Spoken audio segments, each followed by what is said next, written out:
Ну, во-первых, режимы работ, весь порядок, какой он будет, об этом шел разговор в школах, на встречах с педагогическими коллективами, начиная буквально с начала учебного года.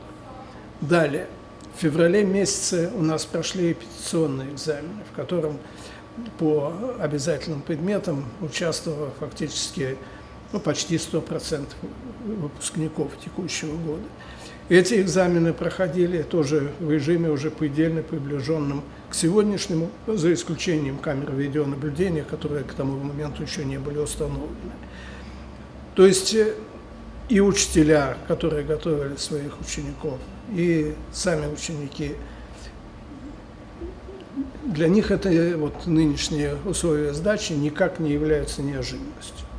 И я полагаю, что вот все это должно было создать тот психологический настрой, ту подготовку, которая позволяет нормально сдавать экзамен.